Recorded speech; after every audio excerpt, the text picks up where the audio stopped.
Well, good Friday morning, Bakersfield, surrounding communities, and everybody watching online on YouTube, Twitch, and Facebook Live. This is the Early Bird Special right here on KGEO Sports Talk, 101.1 FM, 12:30 a.m. I'm Chris Burdick. That is Sparky. Sparky, good morning, my friend. Good morning. Let them know what they're in for. Oh, we've got all sorts of stuff to talk about. We'll talk a little NFL. We'll talk a little NBA. We'll talk some wrestling. And our guy, Mike Fredericks from the Bakersfield Racquet Club, will join us at 7:30. Preview next week's 11th annual Bakersfield Tennis Open coming to town. We'll talk about that and much, much more. You can call or text in anytime at 661-842-2000. I got a couple stories that were a little late on. Don't get me wrong. I got an update from the Mark Sanchez situation that I wanted to talk about that I saw last week, but we haven't gotten around to. Plus, James Pearce Jr., the Atlanta Falcons defensive end. We told you guys about an update yesterday when it came to Rakia Jackson putting in a protection plea. And as of sits right now, James is facing 3 felony charges. It's going to be rough. It's going to be a rough going for the kid. At some point, we'll get into that. But the biggest story out of the NFL yesterday, Kyler Murray has found his new home. That is the Minnesota Vikings, a team that everybody kind of assumed was going to be making a big push for Kyler. They're still unsure about what's going on with J.J. McCarthy, whether J.J. is going to be able to fill the seat of a starting quarterback or even be healthy enough to play an entire season. So they've leaned on Kyler Murray at this point, 1 year, $1.3 million. Much like the Atlanta Falcons and the Tua Tagovailoa situation, this is a very good team-friendly deal for them, for a guy who definitely here in about a year when his contract with the Arizona Cardinals, or at least the money he's getting from them, will be up. He'll be taking a ton more money, obviously. And he's looking for a new lease on life as a starting quarterback with one of the best head coaches that works with quarterbacks as a whole. That's Kevin O'Connell. And a lot of people are saying this is Kevin pretty much doubling down on what he does, taking a quarterback and making him more than what meets the eye, getting the most out of him. Again, we've seen many quarterbacks come into Kevin O'Connell's system and have thrived. Maybe Kyler is the next one up. I argue that this is definitely a move for a potential starting quarterback, not for a mentor for J.J. McCarthy. I've said it on the show a couple times. If you want a mentor for Kevin McCarthy, go pick up Kirk Cousins. If you want somebody to compete with J.J. McCarthy, you need a guy like a Kyler Murray, because he's going to push J.J. to a level in which he hasn't been pushed yet. A competition between these two is going to be fierce. It's going to be a talking point throughout all of training camp. And honestly, I wouldn't be surprised if Kyler beats him out, at least in the first couple games, especially with the way we saw the Vikings handle J.J. last season when he was struggling. We heard about the injuries that would pop up, or, health concerns in general that would cause them to move to a different quarterback. At this point right now, the Vikings are looking for anybody that's going to propel them back into a competitive nature and a competitive spot and move all of this back, move the team back, I should say, to the top of the NFC North, which is dealing with 3 teams that are surging right now: the Bears, the Packers, and of course, the Detroit Lions. So as it sits right now, Kyler claims he has grown up a Vikings fan. We got some audio we'll play here in a little bit. And he seems happy. He seems like this is going to be a good transition for him. I argue, though, are we going to get a Kyler Murray with the right mentals? Are we going to get a Kyler Murray that's going to be focused and somebody that's going to be at least trying to study his film, get better at the quarterback position? Because that's why I feel you're not looking for a mentor here. I don't think they want a guy that's coming in that's going to look at J.J. McCarthy and say, let's go play Call of Duty instead of let's go to the weight room. So at this point, you're just hoping and praying that you can be the team to convince Kyler to put down the controller and pick up the the notes and pad and pen and whatnot, watch your film and get better at the quarterback position. And then hopefully for him, he'll get back to making some money at that position as well. What's your thoughts on this move, my friend?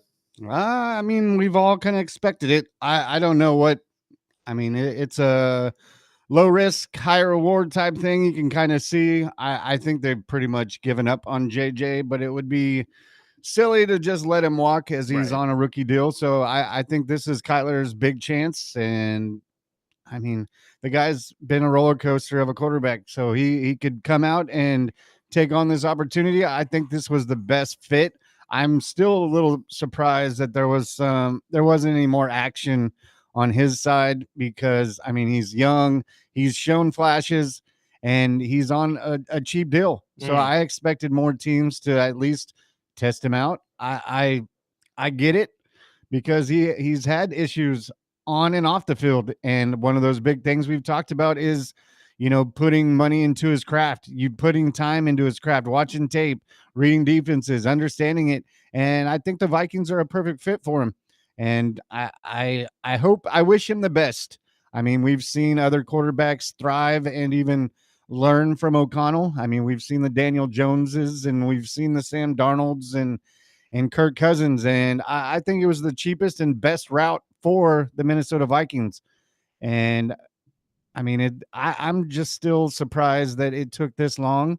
I thought other teams, that have holes or even need a veteran presence, we're going to get this opportunity. But like I've heard in the interview, he grew up, he talked about his real man tears when Favre threw his pick. I get it. He's a Vikings fan. I think it's a perfect fit for him. Yeah, we've already referenced the audio twice. Let's just play Murray real quick. This was him yesterday at the press conference after they announced that he would be joining the team. Ever since I started playing tackle football, I was 7 years old. Genuine fandom. Ran deep, Vikings gear through and through. A lot of purple in my household. I don't want to bring it up right now, but maybe later another day. It was a moment. I'll bring it up anyways. Whatever. I cried real tears whenever Brett threw that interception. I cried real tears that day. Again, I think a lot of Vikings fans cried real tears that day. I remember watching that game too, and Brett was not having a very good game at all. There's a lot of fumbles as well, but I'm happy for him. At least he's moving to a team in which he claims to be a fan of. I say claims because I didn't know the kid when he was younger, but I think this is a good spot for him as well. I think if there's one coach that's going to get the most out of him, it would be a Kevin O'Connell. My thing is, though, you're going to have to find a middle ground when it comes to this whole Call of Duty thing. You got to get him off the Xbox and into the weight room and just the film room in general. Let's get this guy back to building himself as a quarterback. I mean, when he was at his height, he was an MVP candidate. He has about 150 plus touchdowns in the league already. He was a first overall draft pick in 2019. He's got all the talent in the world. And if the Vikings can pull this off like they did with Sam Darnold, you could have an MVP caliber quarterback here. But you got to find some middle ground with him. You got to get him back in the film room. That's going to be the biggest challenge, I think, in my opinion. But maybe going to a team that he respects a little bit more like the Vikings, maybe that's how you do it. Maybe that's how you get him in there. Or you just change out the CD in his Xbox and, put Madden in there instead. And then just, make him do that. Have him run plays that he's going to run on Sunday. Maybe that'll help out. But at this point, you got to make sure he's got the right mentals, in my opinion. Otherwise, the one good thing is, I mean, he's had issues reading defenses. I think being in there with Brian Flores is really going to wake him up real quick. That's going to be the big thing too. You're absolutely right. Is going up against a guy like Brian Flores every single practice is going to make you better. And he's going to be running a ton in practice because obviously I would assume Flores blitzes in practice just as much as he does in a game. We'll see what happens. I'm excited to see this transition for Kyler. I hope all the best for him. But at this point, until I know that he's in the film room rather than in an arcade, it's going to be a tall order to really shift this around. The other story, too, was Mike Evans making his initial entrance into the San Francisco 49ers. The Niners have been a guy away for a while, and they've been plagued with injuries. I know a lot of people on the internet right now are making fun of Mike because of obviously the rumor about the power plant next door and all of that causing all these injuries for the 49ers. George Kittle even talked about it on a podcast and said, as a player, I just kind of want them to look into it just to make sure there's some science behind their reasoning that it doesn't actually cause injuries, rather than just telling us, oh, you're fine. We've been practicing here forever. You don't have to worry about it. And he's got a point there. I mean, put some facts behind it, put some figures, and maybe the rest of us will shut up about this entire thing. But Mike Evans truly believes he is that piece that the 49ers have been missing. Here's Mike. a team that always compete, even with the injuries last year. I think they went 13-4. I mean, I feel like they were one piece away, and I think that I'm that piece. And I look forward to coming here and improving that.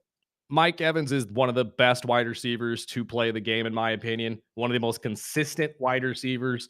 And the 49ers have been struggling at the wide receiver room since last year, and Brandon Ayuk's injury, the moving off of Deebo Samuel. They just lost Juwan Jennings this season. So Mike will be coming in and filling a much needed role. Do you think the 49ers make a push for a Super Bowl this year because of this move, though? I mean, No. they brought back Dre Greenlaw yesterday as well as No. Huff retires. No. They're making some big plays, but I have to agree. I think Mike is going to be a big guy for Brock to throw to. And this is gonna be my hot take, man. Call me crazy, call me whatever, but I don't think that their quarterback is the one. You don't think Brock's the one? I have lost all faith to Brock, and I liked the kid when he was coming out. I mean, he beat the crap out of my team in his first play, and I just think what I've seen with his growth, I think they've got bigger issues. Obviously, Evans is a staple, a hell of a signing. But I'm nothing to do with that signing because I love Mike Evans. He's helped me win several fantasy leagues over the years, and he's always been my hidden gem. I get him way late because people just forget about him. And I think it's a perfect fit with the Niners and their offense. I think if they can stay healthy, I mean, that's always with any team. But obviously, we got to put the exclamation point when we're talking about teams like the 49ers that have had several years in a row with injuries. That's why I think there's some there's some legitimacy to this entire theory. Same here. I think there is. I don't think – I don't know if it was just coming back from an injury and that was what we saw last year, but he's made some shady decisions, and it just felt like last year and even late in the year before that, it was just like he was relying on McCaffrey. He wasn't doing his looks on the 1 and 2s. He was looking straight to the running back, and I think defenses are picking up on that, and I think it stopped McCaffrey and stopped the Niners. That's fair. I think Evans will open up that, but I think there are still plays. They're also losing a couple offensive linemen, some big offensive linemen, and that's never good. But I heard Trent might not even be there next year. That was the wild one. I said, really? He doesn't want. Well, I'm not going to sit here and say he doesn't want to play in San Francisco. I'm sure he would want to play in San Francisco, but maybe just the cap salary is a problem. That's what I've heard is they're taking calls on him, and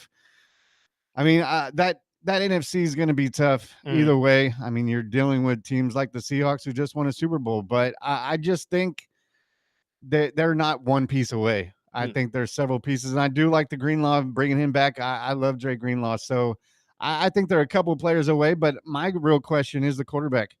See, I would challenge that thought because I think we're forgetting about the long stretch of games that Brock had last year where he was perfect and was throwing 5 touchdowns a game. That's why I still believe in the kid. I don't think that there's any reason not to. I see why you would believe what you believe because you're right. I mean, there are instances where they were very one-dimensional on offense, but I also argue that who else is he going to throw to? Yeah, Evans George Kittle's out. I mean, Juwan Evans Jennings. They had a really, really rough year last year. I think Mike Evans coming in obviously is going to give him the consistent guy to throw to as long as Mike is on the field. But until the injury bug situation gets figured out, I think that's more what the problem is than anything. You've heard me talk about it on this show a couple times. Kyle Shanahan is a quarterback whisperer as well, just as big of one as Kevin O'Connell is. The only difference is Kyle keeps his guys around. Kevin, not so much. I mean, and I'm a Falcons fan, so I'll be the first one to tell you, when he was with Atlanta, we had one of the most prolific offenses, but it was very much a dink and dump offense. It was very much just, oh, look, Julio's coming across the middle. Let's dump it off to him, and he makes a massive play for 20 yards. Like, that's what Kyle Shanahan relies on. So maybe a Mike Evans coming in can kind of fill that role of what they've needed at the wide receiver position and make it look like that. But I'm not willing to sit here and say that I have given up on Brock Purdy just yet. Again, I see the examples you're putting out there, and you're right to a point. But I just argue that they didn't really have the guys to throw to. And that's probably why he was so quickly saying, Christian, here you go. Because I don't know a lot of quarterbacks that wouldn't give the ball to Christian McCaffrey every single time you could possibly do that. So But we'll see what happens when it comes to the 49ers. I agree with you. I don't think the move necessarily puts them back in a Super Bowl contention area, although they haven't really left that area, to be fair. I just think that this is going to be the move they've needed in the wide receiver room for a while to bring some consistency in there that they've been desperately asking for from either Deebo Samuel or Brandon Ayuk. They haven't gotten it from either of them. And now, hopefully, they found a guy, at least for the next couple years, that can step up to be that guy. And who knows, maybe they draft somebody in the wide receiver area in the first round this year, and we see somebody that gets groomed along with the Mike Evans. So when Mike inevitably retires, they have their guy right away.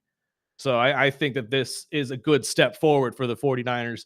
I just don't know if Mike is right and he's the piece that's going to get them back there. That's a good thing to say when you're doing your first, your interview. And I mean, I'm pumped for Niner fans, but I also think if they lose their main tackle, I mean, that must be something they address in the offense or in the draft as well.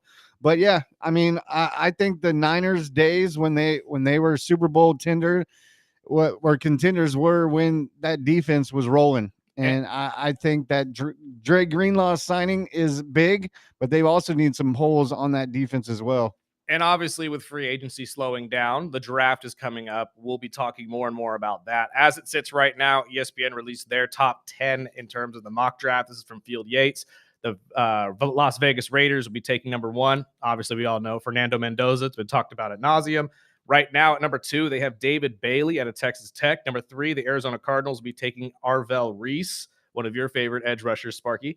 Tennessee Titans at number 4 will be taking Carnell Tate. Number 5, Caleb Downs. They'll be going to the Giants. Number 6 will be the Browns taking Monroe Freeling, the tackle from Georgia. Number 7, the Commanders will be taking Jeremiah Love, says Field Yates, the running back from Notre Dame. Number 9, the Saints will be taking Mekhi Lemon, the wide receiver from USC, probably the most talented wide receiver in the class, in my opinion. Number 9, the Chiefs taking Francis Muagoa from Miami, the tackle that arguably, again, one of the better tackles and would probably help keep guys like Patrick Mahomes upright if they can actually get him there. And then, of course, number 10, the Cincinnati Bengals will be taking an edge rusher, Reuben Baines Jr. out of Miami. If Reuben does indeed fall that far, he is one of the most talented defensive players in this draft class. We'll see what happens. But as it sits right now, a lot of teams will be looking to fill a lot of holes in the draft. I don't know if you're going to be seeing a lot of big names get picked up over the weekend, but if you do, we'll talk about it on Monday and obviously keep you guys updated. Just follow us on all social media platforms and you'll be up to date on all the latest NFL signings. When it sits right now with the draft, my friend, I mean, obviously we've talked about the Raiders taking Fernando Mendoza number 1 overall for weeks now. It seems like that is going to be the growing sentiment. And now after losing the 14th overall pick with the Max Crosby trade falling through, you said it yesterday that you still feel like Max Crosby will be moved. The Raiders have kind of come out and said, we've slowed down those talks. I think that at this point, we're all in the area of believing Max Crosby is the guy and he will be staying with the Raiders, at least for the foreseeable future. Do you still see, though, the Raiders making a move and getting at least a mid-round draft pick at some point before this draft takes place? Because I do think that is what you'll need to do, especially now with all of the money being allocated back to Max Crosby. You don't exactly have the money you thought you did to sign other free agents. Best possible place to fill that now would be the draft. So do you think that we'll see some sort of movement, even if it's just trading future draft picks for this year's draft? Like, what do you see happening here before the draft gets started? They're in a tough situation. I still think, I mean, I listened to the press conference. I still think they're taking calls. I don't think they're going to get the 2 first rounders. And if I was, Mark Davis, I'm like, all right, if we can't get 2 first rounders, we'll keep it Max. Yeah, Why? don't even trade him. Why? And I didn't agree with the trade in the beginning. Right. That is your foundation, your backbone. And I think they got lucky because now not only do they keep him, but they've added, some new linebackers, some key pieces. Yes. I'd like to see what this, they got to build the offense. Obviously, they've got a big badass center. They're still needing a couple more offensive linemen. I don't know if they get too active with the trades. I know they got a pick out of Geno, a late pick. I don't think so. No, I feel like you're right, but I feel like that's the only way to actually build this roster correctly is you have to find some way to get back into the first round, either if it's late, like 20 to 30 area, or if you get lucky enough for one of the mid-round guys to just sit there and say, we're going to punt on this year, and maybe you give them your first rounder next season. But as it sits right now, you don't have the money to go address the offensive line situation that you have. I don't know if there's really any team that's willing to send you pieces that they have to fix your offensive line, especially for pennies on the dollar. Right. That was the key part right there. And at this point, it's like, all right, now we need to figure out how we're going to put not only because you're right, we got the center in front of him easily. That's going to be the best piece, but we still need a left tackle. We still need a couple guards. Like we still need guys that we can respect and at least grow with here. So I think that they have to do it. I know it's probably unlikely, but at this point, I think this is too talented of an offensive line draft for the Raiders just to sit on their hands and wait and hope that somebody in the second round falls to them. There's so many other pieces that you need to address. The defensive side of the ball seems like you've at least fixed most of the problems. I would say maybe you need a safety late in this draft to fix it off or to finish it off. But as it sits right now, I think they are almost have their hands tied. They have to make a move to at least get one offensive lineman outside of a Linderbaum on this offensive line to fix it. Because with the team you have right now, although Linderbaum's going to help a ton, he can't block for the left tackle. He can't block for the right guy. All he can do is point out who's blitzing and hope and pray those guys do their job correctly. And a lot of Raider fans are thinking they want to go after a receiver or even two receivers in this draft. And that's the other thing is, are you going to wait for the second, third round for that to happen? So I think the Raiders have to do that, especially with the lack of money you have now with Max Crosby. Let's take a break, though. I know our guest is here in studio. We'll talk Bakersfield Tennis Open right after this. The Bakersfield Racquet Club is here. And honestly, if you're a tennis fan, you need to get down there. This is one of the best tournaments here locally. It's completely free. And Mark will break it all down for you of who's going to be there. There are a lot of big names, and they're looking for points to get into those majors. This is so much fun every single year. So if you miss it, that's on you. But personally, I think you need to get down there ASAP. Let's take a break. We'll talk to Mark and the Bakersfield Racquet Club on the other side. This is the Early Bird Special right here on KGEO Sports Talk.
Welcome back.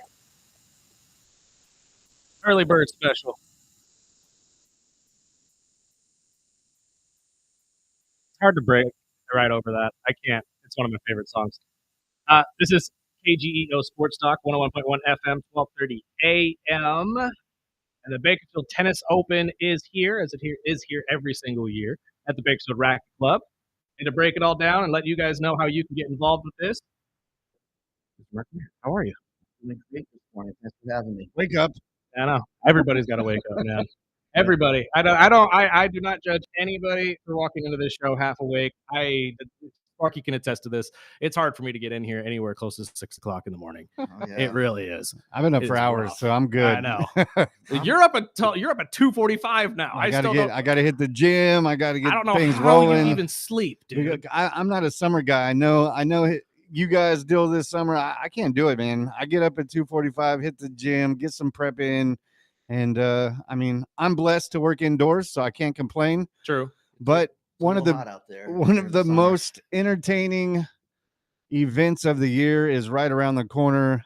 Mark, are you looking forward to it? This is the 11th annual, right? Yeah, this is 11 years that we've been doing this. We love bringing professional tennis here to Bakersfield, Mhm.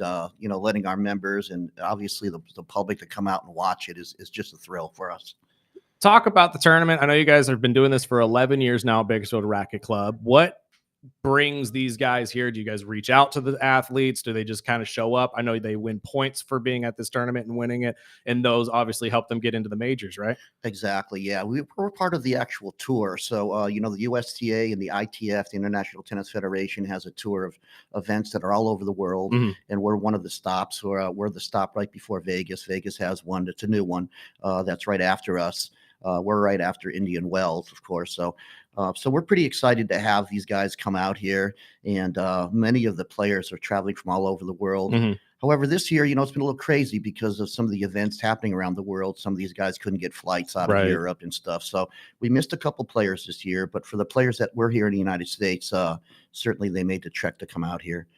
When we came out, started the event way back in 2014, it's unprecedented that after 2 years that we received, tour stop of the year. So, Mm. and that's voted on by the players. So that just kind of shows you what kind of hospitality Bakersfield has out here. Absolutely. And we love professional sports, obviously, in no matter what facet it is. And I've been telling people about this for the last day or so. They have to get down to this thing just solely because you're going to see a lot of the people you see on television fighting for points that they desperately need to get into these majors that you see, like the Australian Open. We were just talking about one of the winners from a couple years ago, won doubles at the Australian Open what was it, about a year or two ago? Yeah, Rinky Nishikora. So it was just phenomenal. He's an Australian player, and for somebody just to play our event and then literally less than a year later just to explode onto the scene. He just made it to the 4th round of the Indian Wells, which is a phenomenal feat in itself. So yeah, he's well on his way. So there's no Absolutely. doubt about it. Well, for fans coming out to watch some matches, I mean, you just brought one up. Are there any players or storylines this year that we should be looking forward to? I just reached out to the USTA yesterday, and we've got a gentleman. He's a his name just kind of short. I just can't remember his name right now. He's a brand new player that's just come out. He just recently he's a 16-year-old that just won a futures event down in Florida. Wow. So yeah, he's from SoCal, right? And so he's going to be participating. And for someone that young, I mean, the last person to win one that young was Carlos Alcaraz, who's the number 1 player in the world. So, to have these up and coming players that come on up and participate is definitely a thrill for us. 16 years old. know, and He's here's beating what- people double his age. No, and here's My one of God. here's one of the things that's amazing that people really, at the Racquet Club, there's just not a single seat that's just not up front. Right. Like, you're right on the court. Absolutely. And to watch a guy hit a serve at 125, 130, the crack of that ball coming off that racket, and Mhm. some of the rallies are coming in at around 100 miles an hour. Mhm. It's just it's a thrill to watch. And Absolutely. you can grab a nice little lunch, and then afterwards, we've got a little place you can pick up a beverage and just kick back, and it's totally free to the public. It's definitely for the whole family. Absolutely. And honestly, I argue that if you're a tennis coach, you should grab your whole team and go down there just so they can see up front what professionals look like and how they can change their game to better themselves. Yeah, you know, it's interesting you mention that because on Wednesday, March 19th, we've got the Kern Community Tennis Association, which will be hosting an event for all the high school kids. Yes. So every Wednesday, I mean, for the last 11 years, during the event, they've actually hosted it, and they have free pizza and ice cream, and you know, it doesn't take much to get these high school kids out. No, Right? of course not. Right. You offer pizza, everybody's there. Yeah, so we get a crowd of like, oh my God, we had probably close to 400 people last year. So Mhm. and it's a rowdy group, you know, and we don't always do it, but usually we try to get some locals playing in the doubles at that Yeah. time. So this year we gave a wild card to the Bakersfield College doubles team. Really? Yeah, and so they're going to come out, and if we can get the schedule to dial in correctly, they should be playing Wednesday night. Fantastic. And so they get to see, and they can say, hey, you know, I know these guys, you know, Right. and now they're going up against, well, not for long, unfortunately, but they're But out you there, get to you know, see it. You get to know? still see it and kind of Yeah. like obviously see what's the difference between this level and that level. Yeah, And honestly, that's good for any high school athlete, in my opinion. It is. And when I hand out these wild cards, because I usually give them out to some of the kids that maybe are standout juniors and Right. stuff, I want them to really say, you know what? So this is what it takes to play at this level. Absolutely. This is the level of fitness I have to train for. Absolutely. You know, this is what I need to do to get into a good top D1 school and hopefully participate at this level. You know? Absolutely.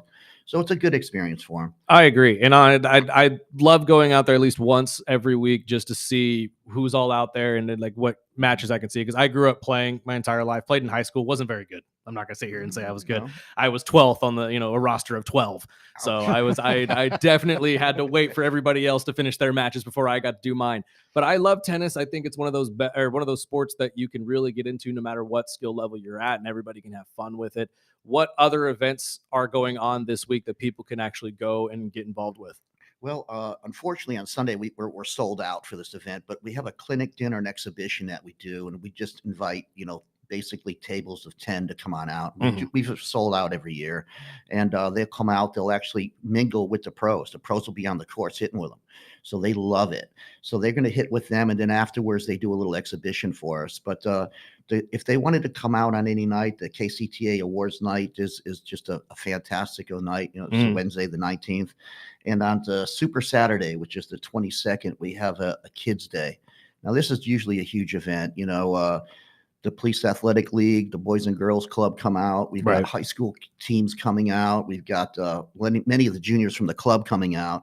And that's from 10:30 to noon. And again, the KCTA hosts that great event, and they're going to have pizza and ice cream. And from what I'm told and what I've looked up, it's going to be super hot next week. Yes. That's one of the things that first heat, of the year is usually pretty tough. But, these guys are used to that stuff. I mean, I'll be under a tent, having a nice cool drink, so it won't matter. But for these guys, the players are used to it. They're used to it. But so I mean, it's still fun regardless. And you're right, it's going to be ridiculously hot next week. I don't mean in the sense of like in the hundreds yet, but still 90 at this point of the year. It'll feel like ridiculous 150 that first couple days. No kidding. I was telling him yesterday, I was like, it's always that first week of heat. You're like, oh gosh. And thank God it goes back down afterwards for a little bit. But just the heat here in Bakersfield alone in the valley just gets rough. Well, when does the tournament start? I know it's free to the public to come out and watch some of these matches. And I know in the past, me and my friend Debbie over at Moneywise, we go out there and, watch as much tennis as we can, and like you said, there's not a bad seat in the house. Yeah. So when can the community come out and start watching some of these matches? Well, they can come out on the 17th, which is obviously Monday, and play is going to start at 10 a.m. and those are for all the qualifiers. These are guys that are actually trying to get into the actual main event, which starts on Tuesday. And then Tuesday, Wednesday, and Tuesday and Wednesday, play starts at 10 a.m. And Thursday through Sunday, Thursday and Friday, it'll be 11 a.m. And then on the weekend, when we get to the semifinals and everything, it starts at 1 p.m. And that goes throughout the whole day? Yeah, Right it does. We have the evening matches that start at 6 as well. So, what we call the featured matches. That's when the crowds come on out, gets a little rowdy back in the evenings, and it kind of fills up a little bit. But we usually try to get some of the players that have been playing extremely well up until that point saying, okay, we're going to make you a featured match that night. So, and the players love the attention. At some of these events, crowds aren't really that big until they get to the finals or the Right. semifinals. During the week, it's not that big. But here in Bakersfield, we just love it. And it's so convenient being downtown, and we're right over there on trucks, right off of Truxton. Mhm. Right. So players come during lunch. I mean, a lot of people that have like a lunch hour will swing Right. by, have That's lunch exactly what I was there. going to say. My friend Sally that works over the BPD, we do a lunch date every year when it comes. We come meet and grab a sandwich, grab something. But so throughout the day, the big question is, which I'm always going to ask you, is parking. Yeah. You know what? People have gotten used to that. Yeah. I mean, it is downtown, and obviously we've got security that drives around and stuff. Yes. But we do have, if you're pretty, savvy with your vehicle and moving around, you can find a spot and Easily. You might be a block or two away, but it's not that bad.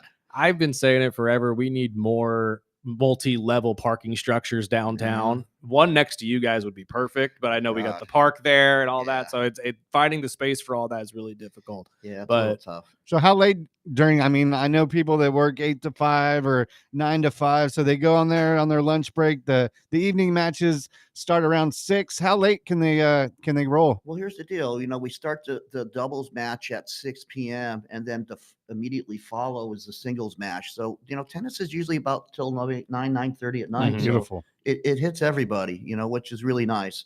And so that people that, obviously are working late can still get over there and see some quality tennis. Absolutely. And you're a former player as well. We were talking before we got in A here. little bit. I played a few little futures tournaments, but my calling was definitely to get on the court and teach. There's no doubt. Yeah, these guys you can't even compare. It's like, I don't know. It's like it's a different game. They're at a whole different fitness level, the technology, and for somebody to hit a serve at 130, that was like It's incredible. There's some people way back in the day that were like, wow, that was exceptional. But Right. it's almost everybody. And now. when you watch it on television, it never looks like it's going that Yeah. fast, but it's just insane when you're actually in the box waiting for a pitch or waiting for a serve Yeah. rather to come at you. Well, I try to tell people this, like even though a serve comes in at say 100, let's just say 100 miles an hour, Right. after it bounces, it loses half its speed. Yes. But it's like taking a baseball pitch from 18 feet away at Off of a 50 miles an bounce. hour. Yeah. You know what I mean? It's that fast. So it's yeah, you got to have some pretty good coordination. And obviously the return is different as well. If you miscue anything on that racket or It's even gone. touch it hard, you're right. It's Yeah, a it's home gone. run and you just Yeah. gave them the point. Yeah. So there's a whole different level of precision and just touch that goes to being a tennis player. Mm. I mean, I respect you just for giving it a shot as much as you did. Yeah. But I mean, what do you see as the major difference between when you played and now? Is it just the technology? Well, here's the deal, which is, technology has a lot to do with the strings and everything. Yes. But, way back in the day, to have somebody that's over 6'2", 6'3", that can move like someone that's 5'10". True. I mean, you got guys that are 6'7", 6'8", 6'9", that it's like Michael Jordan with a tennis racket. It's just unbelievable what they can do. And the fitness level is insane. Mm-hmm. So, it's just amazing. We have I can't remember, Riley Chapolka. He came in, he was 6'11". I mean, for somebody that big to come in and smack that ball, it's like he's serving out of a tree. Right. He literally is. When you said that yesterday, I was like, that is probably the best way to even think Yeah. about it. I mean, that is insane. Mm. And just the growth of tennis over the years, like you were saying, over 100 back in the day when we were growing up, it was like, that is insane. And Yeah. now all of them are doing it. Yeah. You said 130. I mean, that's insane. Now, do you think just the training practice, how has that changed and evolved over the years? Well, everything is specialized. You got someone that's saying, okay, nutrition, okay, plyometric training, okay, fitness, endurance training. They've all specialized and they've just taken it to that next level. Right. So you've got guys that are just, they're not wasting time learning things. They're Mhm. just zeroed in on it, and they've just perfected it. And it just gets better and better and better every year. And then you get some people that are just naturally gifted anyway Right. to start with. And then you add all that to it. Like Carlos Alcaraz, for someone as big as he is and as young as he is, and the way that he moves, Roger Federer was saying, like, the best players in the world are the best movers, the people that can really get out there and move. And that's what these guys do. They slide on the court, back in our day. That's what impresses me the most. We didn't slide on hard courts. How do you do that? Between Carlos and Novak and how they get to some of these hits, I'm just like, how in the hell did you even reach that? Yeah. And you're right, like being able to do that while sliding like Tom Cruise. I mean, it's just insane. It's incredible what the talent can be. Yeah. And like we were talking about the technology before, they've got some strings that it's not necessarily the rackets as much as the strings, but the strings, the way they develop them now, where they can be very stiff, yet you can string them very loose. When you string a racket loose, you get a ton of power. And if you have a very stiff string, it can create a lot of spin. So they can hit the ball super hard with a ton of spin. And you couldn't do that back in the day. And obviously you had our own Scott Cox doing your guys' strings for a long time, but you kicked him out this year, which is a good move in my opinion. Oh, man, it's a very good move. Moving on up. I can tell you though, the years that he's done a ton of them. And that's what he keeps telling us. His fingers used to be raw. Yeah. I mean, those strings are so stiff, and he used to take time off here just so he can go work for you guys all day. Yeah. I mean, I know you guys ran him ragged the last couple of years. Oh yeah, he's gonna do a little MCing for us over there. Is he? Oh boy, we haven't completely even gotten better rid of him yet. Oh boy, you put a mic in his hand and told him to talk. He's never gonna stop. Come on. Yeah, we've had to pull it out of his hand a few times. Well, we did have a listener texting in. He said, "You guys always have the best food out there as well. Is there any food that they should be looking forward to this year?" Yeah, you know what? The restaurant that we currently have, we haven't had we have a new person that's coming in, but they're not going to be there till April. So we got a hold of a lot of the food trucks that are here. Oh, in town. Nice move. Yeah, so they're going to be parked out front, and they're going to take care of us. And it's one of those things where you can get, I don't know, some Greek food one day, some Italian food, some barbecue. So there's going to be a good flavor. We have so many different food trucks here. And so I'm actually looking forward to that, that variety. So it'll be pretty good. And that was my son. Pizza and ice cream. Is that what I heard? Absolutely. That's all you need, man. I'm telling you. The 3 best words to any high schooler. 4 technically if you count the and. But at this point, I'm excited. I can't wait to go down there and check this out. Before we let you go, because I know we're running out of time, I want to know what your Mount Rushmore of tennis players are. Here we go again. Well, I'm old school. So, I'm going to start with, I hate to say this, not too many people remember this guy, but Arthur Ashe. Right? Oh, of course. So, I loved him as a player. And then I got to go with Federer and Nadal, of course. There's my 3. And that had to have been the height of tennis, at least for me, but I grew up right at the height of that. Yeah, so it's like, I don't know a lot of people that were paying attention to when those two were on the court together. And, because of the electronic line calling, I kind of missed that McEnroe deal, know? Absolutely. Him freaking out about it. Yeah, he's screaming at everybody. So I kind of missed that a little bit. So I got to throw those 4 guys in. Okay. So. Fantastic. A little old school, a little new. I love that. School, no, that's great. That's a great combination, honestly. You hit every single one that I think that I would as well. So we appreciate you having the time to come in here and talk to us about this once again. We'll continue to pump it up, and we'll push everyone to the website to see the schedule and btopen.org. Absolutely. And we'll have it on our social media as well. We'll pump it up all week long. One more time, when and where is all of this taking place? And obviously it's free, right? Yep, it's completely free, and it's family friendly. It's going to be March 17th through March 23rd. So it's all next week, Monday through Sunday. Yeah, all next week. So fantastic. Well, do not miss your chance to go down there and check out the best of the best in men's tennis at the Bakersfield Tennis Open next week. Mark, thank you so much for your time. We appreciate you as always, my friend. And hopefully we'll have you on again very soon. I know the women's one's coming up as well, right? Yeah, it's going to be in October. So we're looking forward to that as well. Fantastic. So we'll pump that up as well, and we'll have you on before then. Well, thanks for having me. Absolutely. Let's take a break. This is the Early Bird Special right here on KGEO Sports Talk.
Welcome back. Early bird special right here on KGEO Sports Talk. Not going to want to miss out. It's Friday. Mr. Chris Flail will be joining us very, very soon. And I got some audio wrestling wise that I wanted to bounce off both of you. He likes wrestling? You would never know it if you followed him on Instagram. I don't think he got a loved shirt yet. The Danhausen thing Was was the best. hilarious. That was great. He even I got like the the other voice one, down too. perfect. I'm like, I'm gonna have him do the voice when he's on air. The right now. RKO. Yes, The he had the RKO. voice He's down, got but the the voice RKO down. Real quick though, before we get to that, obviously World Baseball Classic will be taking place over the weekend. The U.S. takes on Canada tonight, and I swear to God, I swear on my freaking life, if I see Canada knock us out of the World Baseball Classic just because we beat them in the Olympics, There's their chance. I know this really is. This is their chance. This I is know 1000% Augie over their at the chance. basement is like, yes. Oh, there our are people. chance. I heard people texting in to Greg Kerr show yesterday saying they want Team USA to did see lose that. because of the Cal Raleigh thing. Uh-huh. Whoever the heck that is, you are un-American. I do say that in jest, obviously, but you are un-American, sir. But no, I get it. Don't get me wrong. I understand there's a level of sportsmanship and all that goes into this as well. But let's be honest here. America told everybody what their intentions were when we made this team. We told everybody what was going to be going down when we built this team. It's called competitiveness. Exactly. Let's go. And it, don't bash on my dumper no. fool. And it's like I said, it's not like he told him to F off. He looked at him and said, "Good to see you, Randy. Get in the box." Randy said, "What?" He said, "Good to see you, Randy. Get in the box." I can't say it in Spanish. I don't know how to speak it. Get in the box. And then Randy obviously took that and said he could shove that up as you know what. Well, Randy is on his way back to Seattle right now while Cal is sitting there waiting to take on Canada tonight. And I swear to God, if I have to hear the Italian team one more time say this, Sparky, I'm going to be so upset. And I know I get it. Most of these guys, they can't save us anymore. But I'm saying this as more, let's play the audio from Mr. Pasquantino. This was after they saved the U.S.'s bacon. I meant to play this yesterday, but I did not. But that was unbelievable, huh? You're welcome, USA. We were thinking of you guys over at your hotel. We were thinking of you guys, so I'm glad you guys could join us in the party. So when you get back to your phone, Vinny, what's that text message going to say from Bobby Witt Jr.? I'm hoping he's got a room key for me at his hotel. That's what I'm hoping for. That's it. No, I'm just joking around, but I love the guy. I do. Vinny's a fantastic baseball player, but if I have to hear them say, "You're welcome, USA. We brought a championship to you," because half of their team are MLB players anyway. Oh my God. Don't forget who cuts your checks. No kidding. And at this point, it's on the boys. What time's the game? That one is at 8 o'clock Eastern time, so I believe 5 o'clock tonight. Nice. Go out to Dionysus, watch a game with me. And we lost Kirsch, unfortunately. He's no longer in the rotation. I think he's still with the team, but he's no longer in the rotation. So no more Kershaw for Dodger fans. I apologize. We got to take a break, though. Our boy Chris Flail will be in here. We'll talk more about sports and a lot of wrestling. Bubba Ray Dudley talking a little bit of WrestleMania. Le'Veon Bell went on Busted Open, talked Logan Paul. We'll talk about all of that. This is the Early Bird Special. We'll be back in about 5.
Welcome back. Early bird special right here on KGEO Sports Talk, 101.1 FM, 1230 AM here on this Friday. So it's time to talk to Flailhausen. Good to be back with you all. Happy to be here. Thank you, boys, for having me. Of course. As Yeah. always.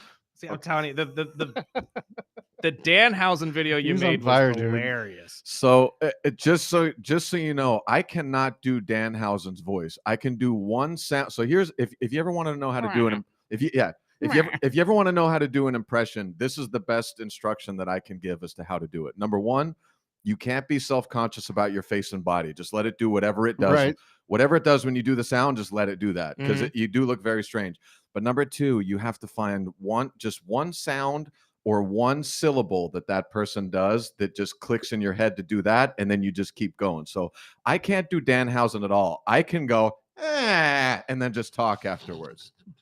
So you will never hear me do a Danhausen clip that doesn't start with, and it's your Hausen. That's that's still pretty dang good, though. But I can't just say, I have to, But see, like, this is what I'm talking about. That entire thing.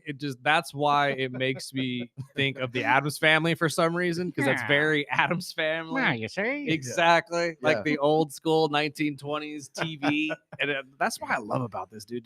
This is what I was talking about when they signed him, and everybody was booing him, and I said, give it a month. Everybody's gonna be loving this Didn't guy. even take that long. It took 2 weeks. one appearance. Yeah. By the way, he gave the clip a like, which I I thought saw I that. thought Did he was really? cool. Yeah. Nice. And shout out to 500 Level Apparel. They're sending a Danhausen shirt. Oh, very cool. Yeah, it's really cool. That's Which nice. I Professional saw- wrestling is the best. That's It what I'm is. saying. It is. And I saw the clip that went out because we didn't catch it. Was it Raw?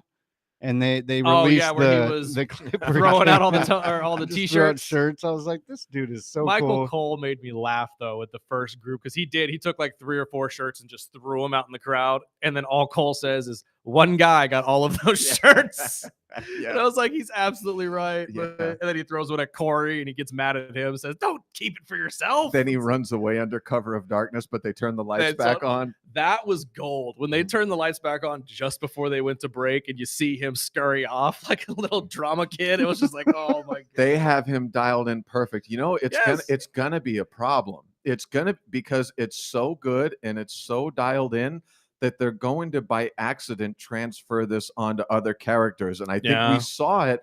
I got what I wanted, by the way, with Seth Rollins. I got my Project Mayhem, but for some reason, when he got his 3 dozen guys in the ring, they all started to move around like Danhausen's backup dancers. I just immediately thought the Foot Clan. I was like, when this you is said perfect. that and I saw that on Monday, I said, oh my God, Sparky hit it right on the head. This is the Foot Clan. Guys. They ripped this straight out of Ninja Turtles. Slow, methodical steps. You want to be looming and lurking and intimidating. You don't want to be that. Well, we had a listener that texted in, and I saved this because it was something, Burdick has kind of went on about not only just the was it As I the usually Bullet do. Club or whatever, but he said, are we setting up the Vision versus the what the hell is it called? I just Bloodline? No, the Vision, and what was Seth's the Shield. Oh, no, I can't see that. Although, because that would mean Roman would come and save him, and there's no way. A lot of people are thinking that this is going to be a setup where Seth and Roman make up. I don't see it, but it would be kind of cool, I would say. And Seth Yes. the interesting thing about Seth now with this, what I hope is the Project Mayhem style, is he's got so many scores to settle with everyone. Yes. All you have to do, and it's right there. They've lobbed up the ball. All they have to do is let Brock Lesnar slam that ball through the rim and start a rivalry with Seth. And now Seth has rivalries with Brock, Punk, Roman, and the entire Vision. So this little camp that he has can just run roughshod over Raw and SmackDown, the whole deal. That's why I feel like Seth taking down the Vision by himself would build a little bit better, because obviously it builds his character up to still be as big as he always has been. But imagine a Braun Breaker who's chasing after a Seth Rollins rather than getting intercepted by Roman. You know what I mean? Like, don't get me wrong. Still want to see the Battle of the Spears and see Braun Breaker against Roman, but I think we could wait for that. And it just doesn't fit to Roman's character to have him just out of nowhere decide, you know what? I'm going to come save Seth Rollins. I don't see it happening that way, but I can also see, we've been talking about the whole Brock thing, and I still think they're going to set it up with Oba, man.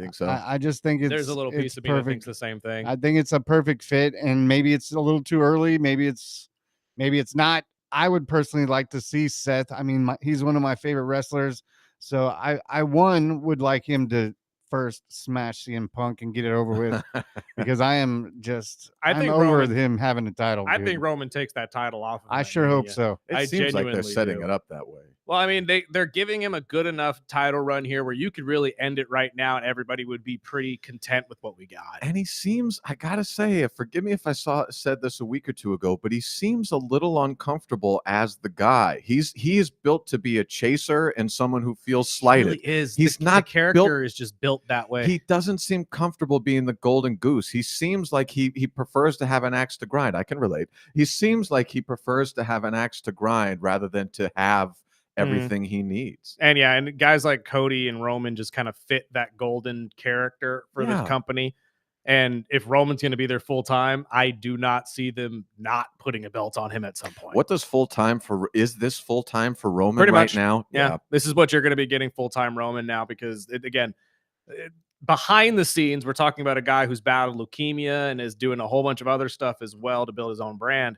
But getting him once, twice a month, Yeah. I think that's plenty. So you'll have your worker Cody Rhodes with the heavyweight title Right. Day in, day out, all Right. challengers taken. WWE champion, then everybody gets a shot. And then you'll have your jam band every 6 to 8 weeks. Exactly. Gotcha. Then, yeah. Kind of like Brock. In a way, yeah, but Brock's even less so. Brock, you Yeah. can maybe get maybe 2-3 times a year. I think this is the most we'll see of Brock Lesnar in probably a decade. He struggled to go in that Rumble. Yeah, so You could see him getting winded. Yeah, He really was. I don't know if he's ready to go anymore. And that's the thing. I think that's what they're building him up for right now, So Oba especially can with just that match coming. beat him. Mhm. Somebody that can actually get in a match. That's going to be 2 tired doggies in that ring because, like I said, Oba's got a gas tank Yes. in that And the way he midsection threw as well. around Rusev Oba's was is awesome. way bigger than Brock's is, though. Yeah. I mean, Yeah. I've never seen Oba do an Iron Man match. Let's not get crazy about it. But I think he could probably do a 10-15 minute match if they asked him to. I think so too. I think that would be a fair number. Well, we finally got him with Rusev, which I thought was a great match just because we got to see more of him. They have dropped the ball, though, on so many of these AEW signings, including Rusev Big and time. now Royce Keys or Powerhouse Hobbs, whatever you want to call him. Yeah. Because although we got that initial push for Rusev when he first got there, they have been just using him as a jobber ever since. Well, and I think it's got to be a real toss-up when you bring someone over from AEW how they're going to hit and smack too, and it might be one of those things that you just don't know until they get in there in the lights. Because you're right, there's just not a lot of traction with some of these guys. And I look at a Rusev and I go, boy, you may need to go back or hit the independent circuit, or this is And not that's at working out for you. WWE. Technically, he's a legend. Like you think about, like I said it during John Cena's retirement tour. I would have loved to seen him and John go one-on-one again for just the pure aspect of that's what I grew up watching. Mhm. So it kind of hurts me to look at Rusev and just say, wow, it's like, but again, it could just be that the roster is so dang deep nowadays. It's hard to really, showcase these guys. I think that's also why it's a good thing we don't get a Roman every single week type of situation, because if you did, you're taking away time from guys like LA Knight, guys like his cousins. I mean, like people that desperately need the television time to build their characters, whereas we already know who Roman is. And Go ahead. I was just going to say we get used to it so quickly Yes. now. And we don't want to fatigue that, that big pop that he gets. But Right. I did take a note. I took a couple notes. I want to bounce off you guys. I know Burdick pulled some audio that we're going to get to with Bubba Ray, but a couple of different stories that, you guys being the big wrestling fans. One was, you think Evans and the New Day, is that going to be something? Evans and the New Day. I hope not. I hope they don't try to draw him in there. I kind of like it, man. I see it more going along the lines of Kofi leaving the New Day and becoming the mentor for Okay. Javon. I think Kofi needs to get out of the New Day. I think so, by the too. way, I think Does it's kind New of Day I away? think it's gone stale. I think it's good for Grayson. I think there needs to be a bit of a split for everybody. I actually was thinking about that during the promo when it was Kofi and Javon talking, and I think that the shooing away of Grayson kind of hinted at this too. Yeah. But imagine a world where this happens.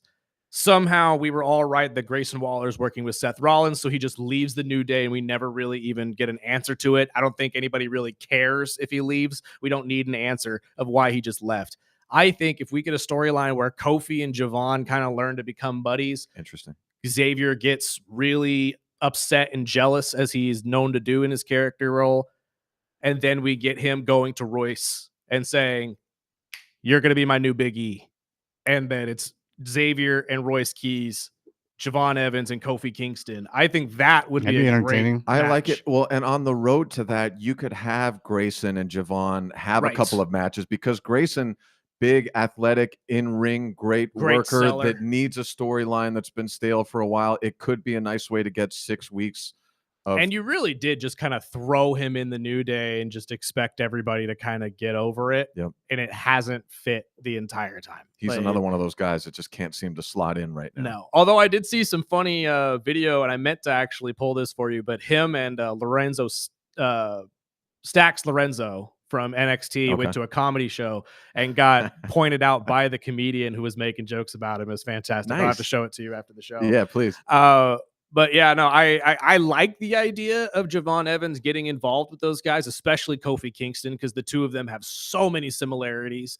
But I think it would go along more the lines of Kofi turning face again, and then we see a separation of that rather than Javon turning heel and becoming part of the New Day. I would love it. Because there's no way you flip the New Day back face with all of it. No way. Not After with the that Big E long thing, story, no yeah. way. And you can't turn Javon heel. No, You just he's can't. too big. He's too big, too likable, Yeah. too fresh. And it's like, I don't even know how you would make Javon a heel in the first place outside of him just getting angry. Sure. Like that, like pulling the Sami Zayn route and just sitting there saying that I'm getting screwed left and right. And now I need, And that's not even a heel run to me. That's more the face is finally fed up and just wants his. Like, that's not even a heel. By the way, Sparky, you do it like a creaky door opening. Yeah, you see? You just drag it. And you let your kind of tongue and chin get real lazy. Judgment Day. Were you shocked at all? Loved it.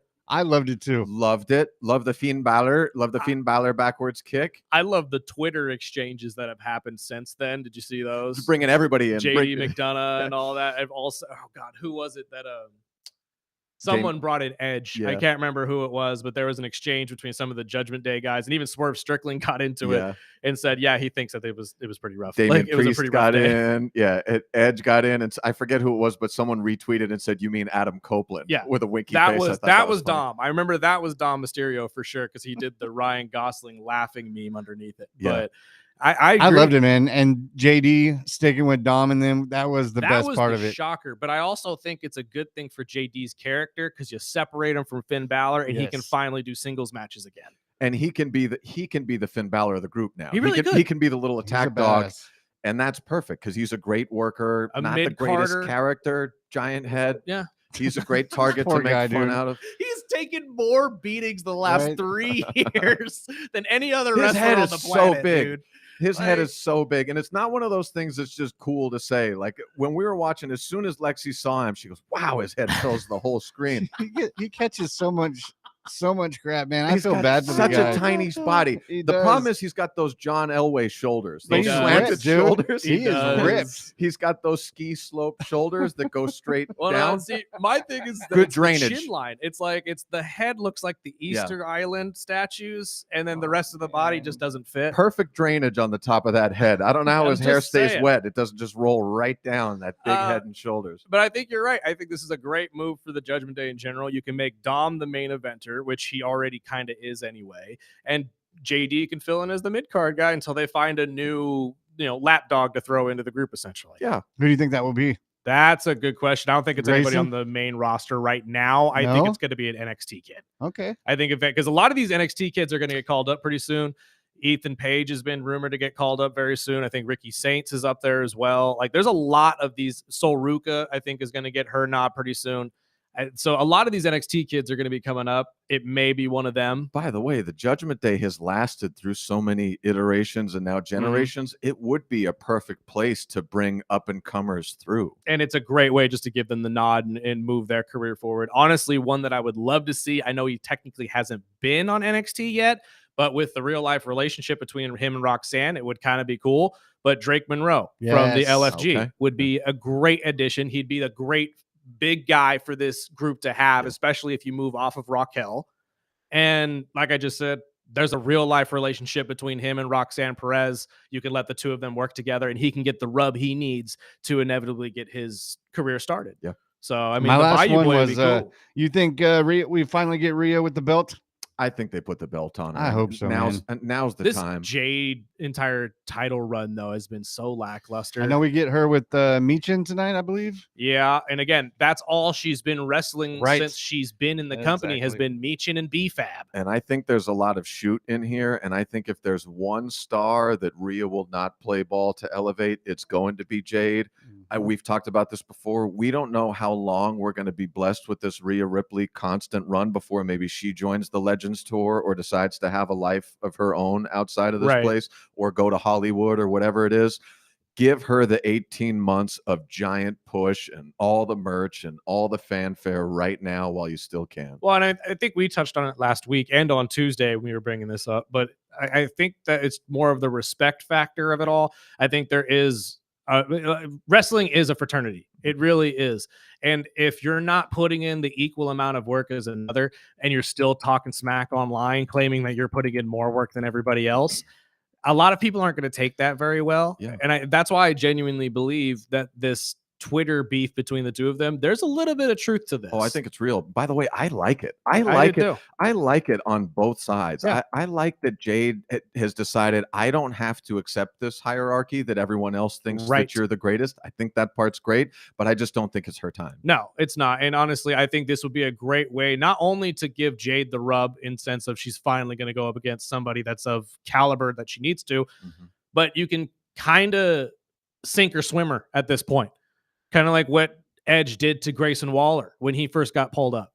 You can put him up against somebody that's massive and you can test her and let that wrestler determine, can this person swim or do we need to move on? Carry the day. Because again, these AEW stars, although have been pretty fun to see make the transition over, not a lot of them have had a huge impact outside of Cody Rhodes. Yeah. And Jade really has only had the impact in name only, if I'm being honest. Well, say Rhea does get the title. I mean, who can they line her up with? I mean, they can give her with Charlotte anybody, again. obviously. But I mean, that's what I was thinking. I thought, okay, well, maybe we would split Flair and Alexa. And Alexa, but now they're back into the story with Nia. And I was like, okay, say she gets the title of WrestleMania. The beauty of Rhea is you can put her pretty much against anybody and she's going to make them all look good. But at the same time, like I've said so many times in this show, you have to pick somebody that's going to actually be a threat to your champion. Well, and we've seen kind of lurking in the background, Bianca Belair starting to do the rehab. We're maybe on the path to return, which could be huge. I felt so bad for her when I heard the entire thing with her knuckle wasn't progressing well. Yeah, it may actually stop her altogether. We're jacked up. I was like, dude, this is such a crappy way to lose such a good athlete. And now with Jordan's injury, I mean, people are. Everybody's I could see probably off, Asuka to kill some time, but I don't see her pulling the title off of Rhea if she gets it. So I was just wondering, but I know you pulled some clips. Yes, let's get to these because these are kind of fun. The first one, since we're already talking about WrestleMania and how this is all going, Bully had a good point that I had referenced a couple days ago. I think this was about a week ago or maybe even further back than that. But this is what Bubba Ray had to say about the necessity of WWE having a good WrestleMania here in a month. And I just wanted to play this and bounce this off the two of you and see what you guys felt. The WWE is in a spot right now. I know about the first quarter dividend being reported by TKO, and they're making money hand over fist, and I defend them because they have earned the right to be defended, because at the end of the day, they're making a gazillion dollars a year, and that's the only metric that really matters. But I do believe that from an enthusiasm point of view, fans' enthusiasm point of view, if the WWE does not have a great WrestleMania, people are going to be like, you know what? I've had my fill over the past 4 to 5 years. I think I'm going to give it a little bit of a break.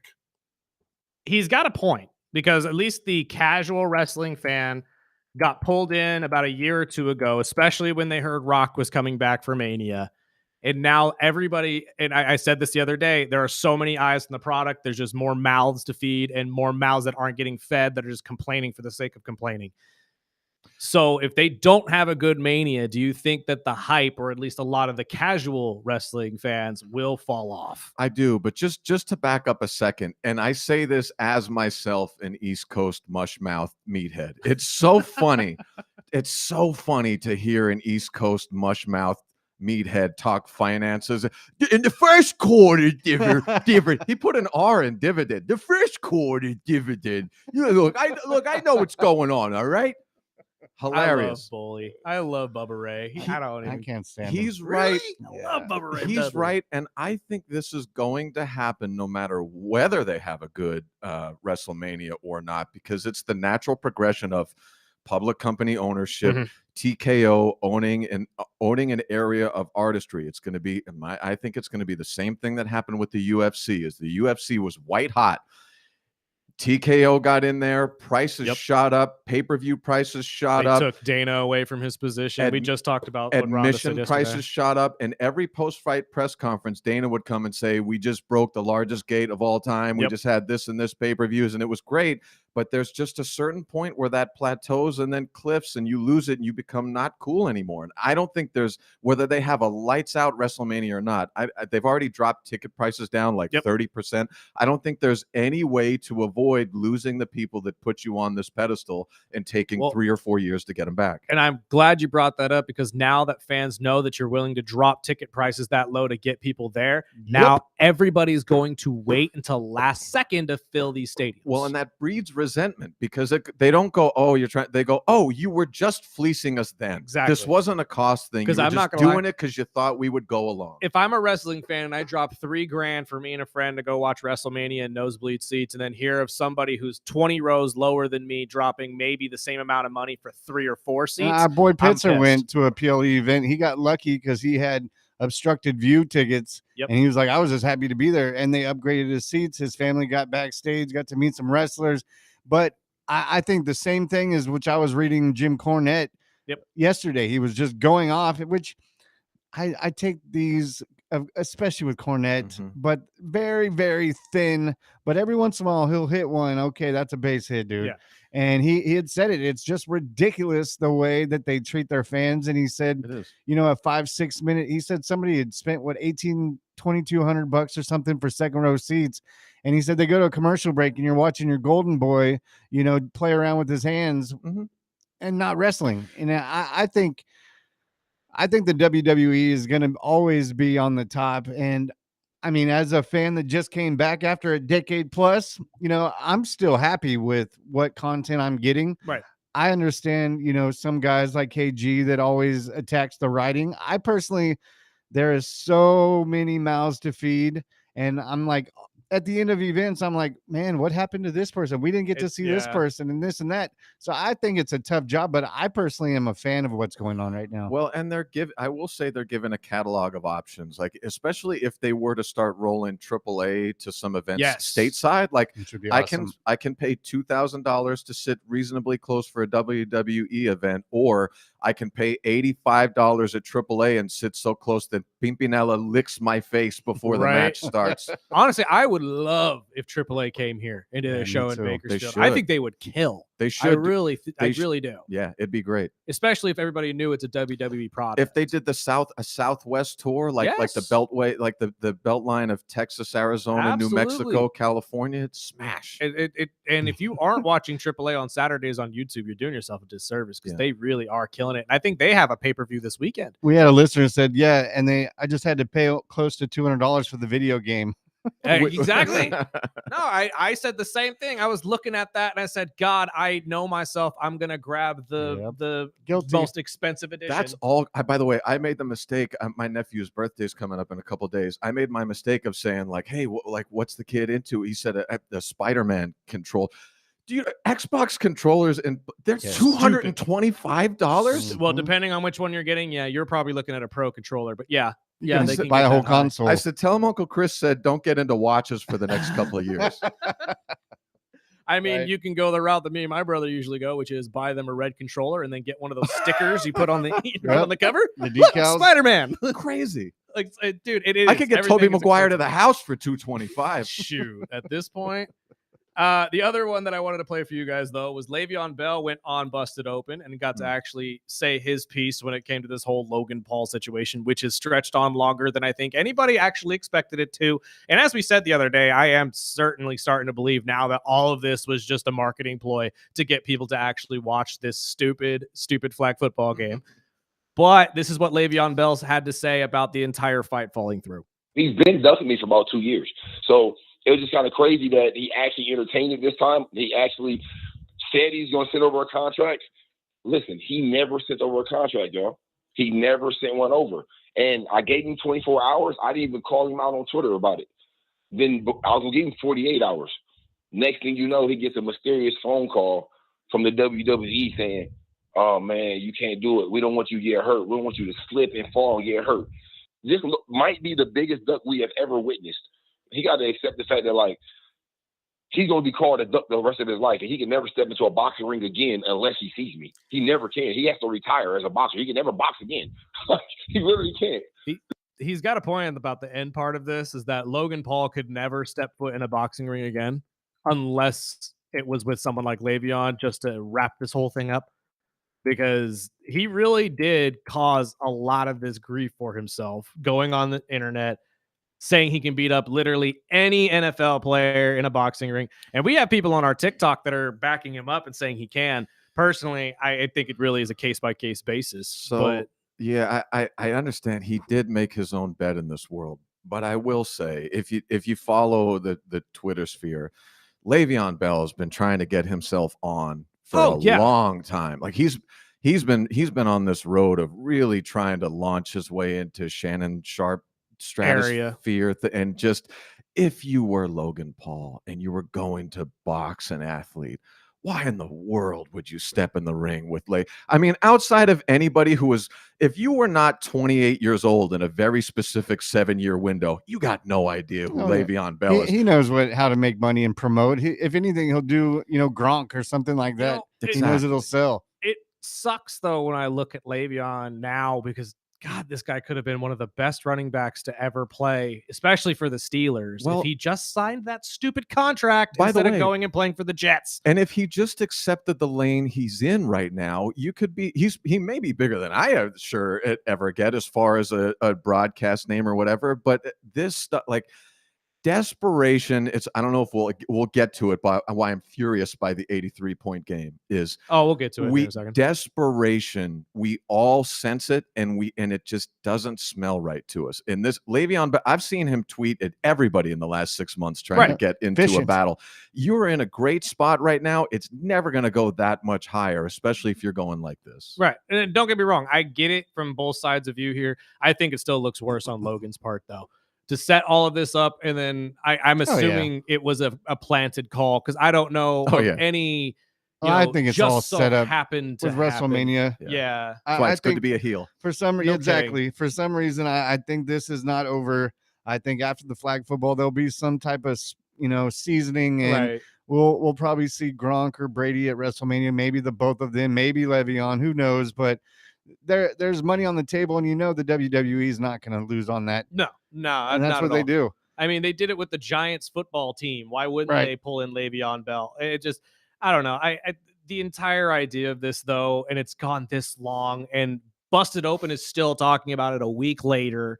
I'm still not watching the flag football. I'm kind of thinking the same thing. You guys said that the other day, and I said I'll probably check it out. I don't even know where to watch it. I have no idea how or what day this. I know it takes place on the 21st.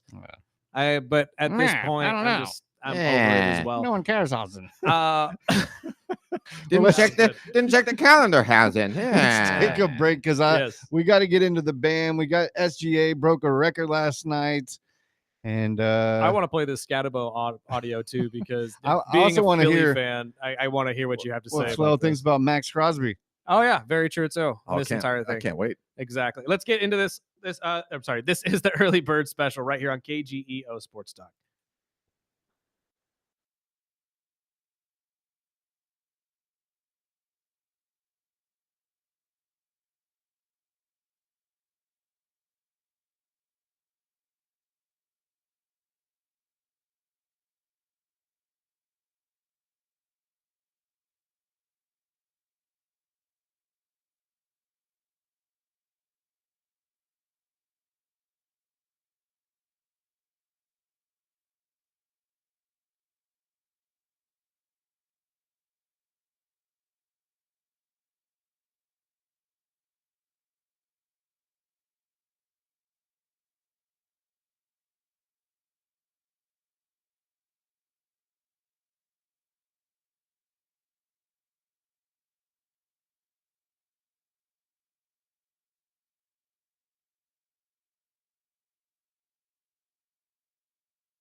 Sorry,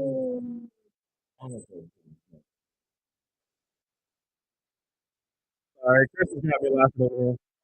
Yeah, we're back. Hey, CEO Sports Talk. Me and Mr. Flail have been going back and forth about this Bam Adebayo 83-point game.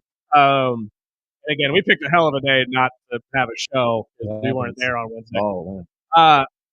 But he is on one side of the coin. I am on the other. You don't like how this all transpired with Bam Adebayo. Yeah, and Spark, what I've been telling him off air is that I think this is. I don't want to speak for you, but my guess is you don't love it either. Oh, I hate the Heat. This is a real young man, old man thing, and I said I appreciate your enthusiasm and your in just enjoying this, but I am your future. Yes. You are about 4 years away from. I get it, but here's being my on the thing. porch. Do you let me retort real quick from what Sparky said? Do you hate this because it was the Miami Heat, or do you hate this the way he went about getting all it? of it? Okay, so All you're of it. both on the same coin. So what? Okay, that's why I wanted to set the table and find out which side everybody was on here. And what I was saying is, if he got 67 in 3 quarters ethically, I mean, just playing the game, playing hard. I think it was after the third quarter he had 67. Yes. Yeah. If they just played that way, even if they tossed the ball to him the entire fourth quarter and just say, "Go do you try to get it," and he finished. If he finished with 85, wow. But even if he finished with 76 and became the third highest scorer in one game of all time, we would have all looked at that and said, wow, like maybe we need to start looking at how we talk about Bam Adebayo differently. Maybe they need to start running offenses through him this way. Fair. But it was again, as I said before we went to break, desperation breeds resentment. That extra 7 to 11 points where they just so clearly they were fouling the Washington Wizards up 25. He's taking draw the foul runner floaters from 29 feet, and the refs are placating him for it. There's just that extra 7 points makes us look at it and go, oh, you just took this. And they already have the T-shirts made. And and he took the picture like Wilts. And I will admit that I'm salty because I love Kobe and I didn't want to see anybody pass him. But it's like, you know what you did? And you already have the T-shirts made, and then the press conference is just sign of the culture. Nobody can be humble or honest or admit or just say, "Hey, we did. Sorry if you feel a little. I apologize for nothing." Right? Exactly. It's just what we are now, and it's just it's the perfect encapsulation of what us old cranky old heads talk about that the league has become. I was more impressed with the SGA record. Yeah. Yeah, the extending of 127 games now of 20 plus, which is 128 incredible. now. I still plus he beat Boston, so I was like, that was just extra. I still say that's going to catapult SGA to probably the greatest Canadian basketball player to ever play, in my personal opinion. But cycling back to Bam, do you have anything to add to that before I get my 2 cents out there? Go ahead. The reason I kind of have an issue with everybody calling this unethical, he didn't cheat. So calling it unethical is the wrong word. Was it great team basketball? No. Was it really just good basketball in general? Hell no. But he still did it. And at the end of the day, give it a year. Nobody's going to look back at this and say, well, Bam did that unethically. No, we're all just going to sit there and say Bam Adebayo is the second highest scoring player in the NBA's history. He got 83 points underneath Wilt's 100, which is still yet to be proven because we've never seen video or any actual proof that he actually scored 100 points. But hey, it is what it is. Even when he did score the 100 points, it was almost the same thing. I mean, I don't think he had 0 assists or, it was him against everyone. My thing here is, and I agree with you, I wasn't happy with seeing him beat Kobe's record. I remember watching the game where Kobe hit 81, and they did the same thing for Kobe. They did. They Except it was half the free games. throws. Yeah, exactly. But he can't foul himself. That's the major thing. And at the end of all this, I think that, and I said this to you during the break, but if this was Anthony Edwards, if this was Donovan Mitchell, if this was Luka or LeBron, I don't think people are calling this unethical. Maybe if it's LeBron, they are, because everybody loves to hate on LeBron and nitpick everything he does. Mm-hmm. But the fact is that this was Bam Adebayo that did it. Somebody that I can honestly say I myself did not expect him to come into this season to score 60, let alone 80 points. His career high was 40 something at the time. So I think it's more along the lines of we're just not used to this. And the fact that it was somebody that we're not used to seeing score the basketball, you can't really find the same positives. If this was Anthony Edwards, like I told you during the break, everybody would be looking at this and saying, oh, Anthony hit his ceiling. He's the best. He's just as good as Kobe was, like we all thought. Mm-hmm. But because it's Bam Adebayo, who isn't a superstar, he isn't the biggest name in the NBA. He may be the biggest name in Miami, but he's not the biggest guy that you hear about all the time. That's why so many people have come forward and said, this is dumb. We don't like this. I mean, Nick Young went on a podcast with Gilbert Arenas and was talking about it. And Nick Young is the last person that should be talking about any basketball stuff in that area. I love Nick Young, grew up a Nick Young fan as a USC guy, but you want to talk about a guy who took 1,000 shots he never should have. and a guy who also very unethical throughout his entire career. So he and a lot of these other guys should really be, holding back a lot of their comments about Bam Adebayo getting this, in my opinion, because Bam at least did it in a way where the team was in on it. Everybody wanted to see him do it. And although people want to call it unethical, it's not necessarily unethical, in my opinion. I think it's just more ugly. Well, another part of it that I think caused the backlash is just the shock that we all have. When you think about respect for the game and the history of the game and records like this that are this is more of a hallowed record. Right. This is everyone knows Wilt Chamberlain, Kobe Bryant, Devin Booker. Everybody knows it's 181-71 or whatever Devin Booker got. Yeah, it was somewhere in the 70s. Everybody knows. For this to happen and to not cheat but game the system this way for the Miami Heat, right? With of all teams, with and that's what I'm saying. Culture, it's because it's the Miami Heat too. That adds to it. Heat culture. I don't know how Pat Riley has a statue at LA Live. How did he not rappel from the rafters to stop this? If anybody understands what this means to the history of basketball, it is one Pat Riley. Right. Like, how are you guys the one that are facilitating this? If any, and I've heard so many basketball players say this, guys like Jeremy Lin have come out and said that he was dropping an incredible game, 30 points with 7 assists or whatever, and he gets pulled in the fourth quarter, doesn't play a single minute. And that's because the coaches looked at him and said, yeah, we got a call from upstairs. You're done for the day. So you really don't think Pat Riley had anything to say about this? Pat knew what was going on. Pat was okay with it, and Pat wanted it to happen. Well, I saw Pat hug him after the game, and I don't know if the quote was true or if I just got Twitter sphered, but said something like, I'd have pulled you at 70. No. And said, but no, he said, you did it. He's like, you did it. He slapped him on the chest. It was like, you did it. And exactly. And the rumored quote was that he said, I'd have pulled you at 70. I don't know if that's true or not. I doubt that very seriously. He would have pulled him at 70. I just can't believe that it would come from a franchise to get it that way. There are very few storied franchises in the NBA, and that's one of them. I just can't believe you would want it that way. Yeah, that was their feat, though, for this season. I mean, they're really playing for nothing. Right. And they're really, I don't see the unethical area side of it. I just see, okay, yippee. Right. It wasn't anything special. I'm not impressed. No. Yeah, it was a hell of a game. You can knock that, and that'll probably be what we remember you from. Tommy Gunn made a very good point in our YouTube chat right now. Kobe's still better. No one's going to be shooting a basket into a trash can saying "bam."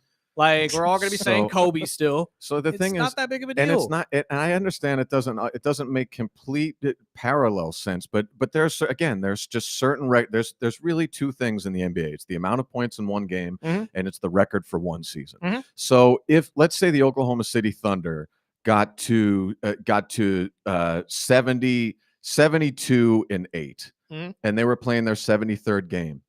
If the opposing team pulled all of their starters, we would light the league on fire. And that's the reason I feel like this record is comparable to that. There's very few things that are sacred in the NBA.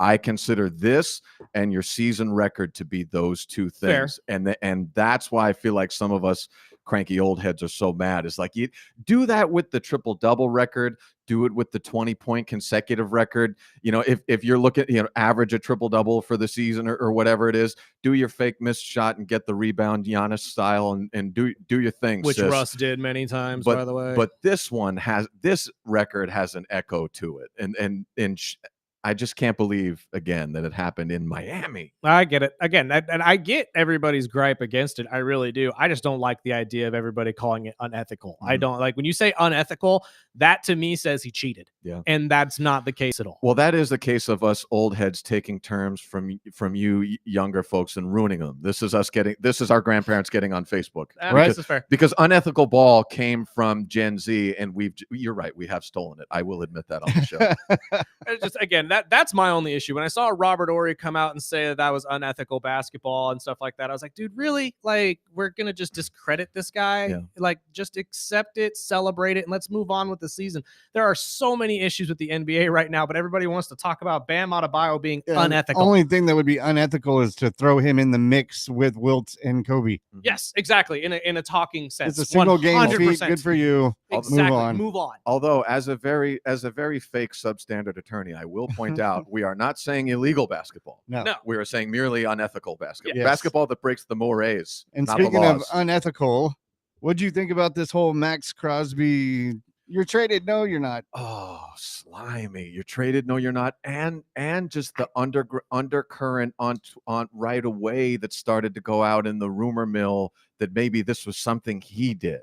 I was so glad that the next day it just happened to line on his 6th year of sobriety, because if it would have gone into the weekend without that being pointed out and noted, the whole conversation would have been, did he relapse? What did they find during his physical? Right. I texted you that night. They were already saying it on Twitter that they found things in the system and things like, yeah, to do that to a player is so brutal. Oh yeah. And I think that's unfair. I mean, this guy has been devout to his sobriety since he got sober, and there's no reason to believe that he played in Vegas, for God's sake, and didn't break the sobriety. You think he broke it on his way to Baltimore? Yeah. Like, especially I thought that was after ridiculous. a bad season being benched, that would have been the trigger for me. Exactly. And Like, dude, I'm right there by Vegas. I was more, when they said that they weren't going through with the trade, I was shocked at first, but I figured it had more to do with the meniscus, because we had talked about it before that they may not have even been able to pull off a trade before the draft because of his injury. Yep.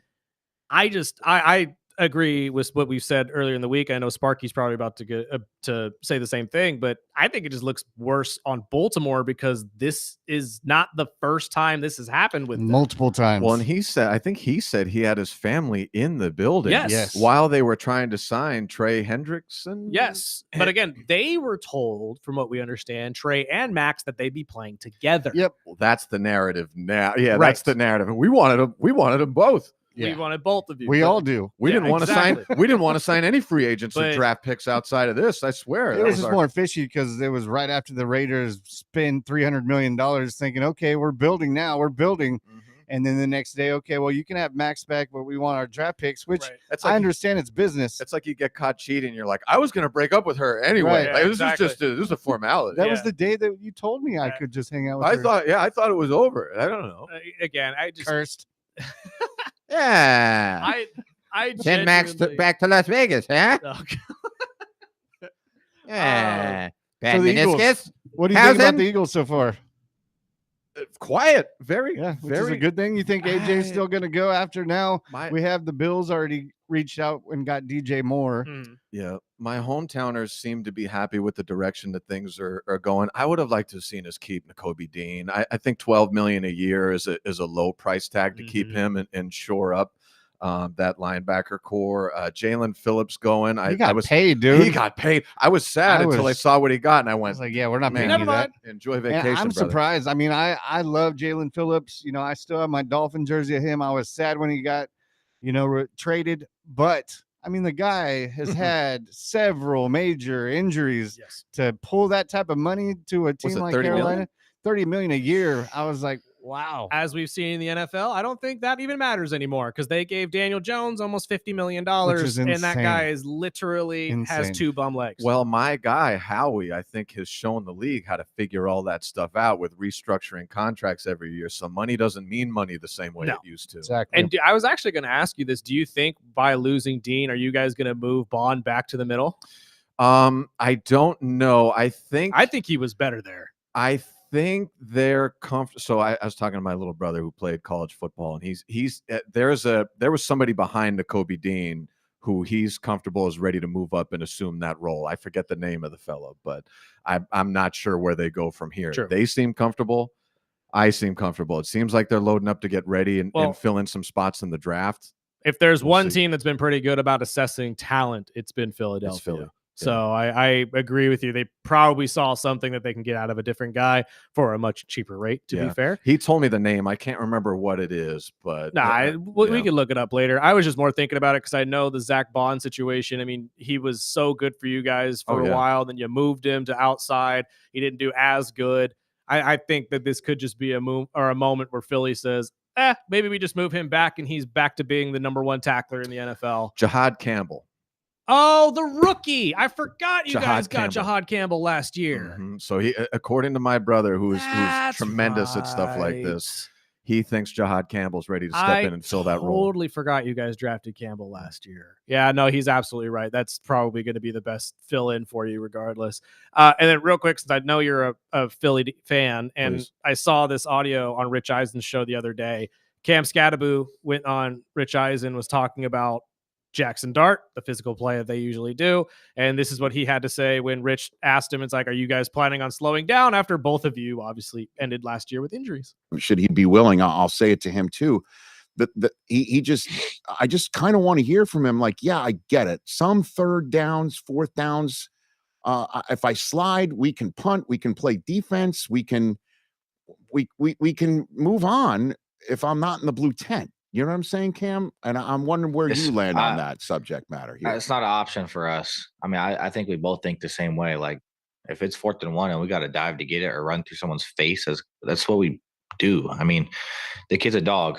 He loves the game. He wants to get first downs. He wants to score touchdowns. And he knows if it's 4th and 1 or if it's 3rd and 8 and we need 2 more yards on running somebody over, he's going to do that. Punting is not an option for us. Kicking field goals is an option for us. That's not something we want to do. Obviously you have to live with those, but you never know with the two of us, there's always an opportunity to get those yards, and sometimes it happens and sometimes it don't. So obviously it sounds like Cam and Dart are not planning on stopping their physical play. I'm assuming as an Eagles fan, you're probably excited to hear that because that means the two of them won't be on the field very long. I am. Yeah, and this is a real quagmire to me because we've had this conversation with so many teams and so many quarterbacks, and I have yet to see someone figure out how to get it right, because you can take one of 2 routes. You could take the Tua route where you don't change anything and you just get blasted out of the league. Right. Or you could take the Jalen Hurts route where you shut down 35% of your skill set and it hampers your team when it matters most. When you have a quarterback like this that's got an open talent set and some of these things could affect his playability, I don't know what you do. And I don't know if we've found a team that's found the correct balance that's not be Josh Allen at 265 pounds. Right. But the other thing that I have to think as well is, how is John going to handle this?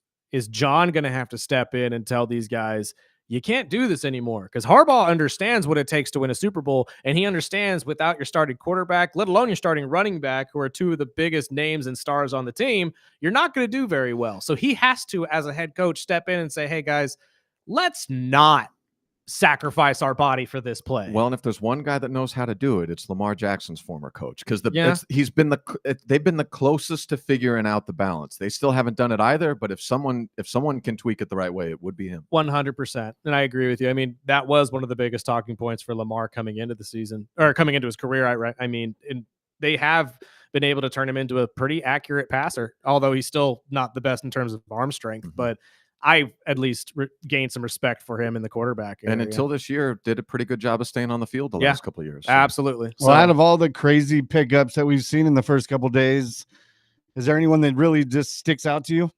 That was a hell of a signing. I don't think it. Well, again, for Jalen Phillips, I would like whoever his agent is. I would like to take into my office to have a conversation. Probably or two. Mulligetta, like the rest of these Kenneth guys. Walker to Kansas City. I mean, there's some big trade or big pickups. Mike Evans It's to been the Niners. it's been a fun, uncharacteristically fun free agent offseason for the NFL. I'm still wondering if New England's going to pull the trigger and try to get AJ over there. Yeah, I don't know. Please do. I don't know that they give away the picks now, but someone needs to give us someone for him because it's time to break up. I'm still saying I'd be willing to give up the 31st pick in the first or second round of this draft to get AJ. I think that's the right That's move. a fair I don't know why they're so stingy with those. I think they do it. I agree. So, sir, thank you so much for your time as always. Thank we you, love you. boys. We'll see you next week. Thank you guys for joining us. We appreciate you. Join us back here again on Monday, 7 to 9, as always. And enjoy your weekends. Be safe, be smart, all that type of stuff. Be money wise, as Sparky will tell you. Sparky, let's get out of here.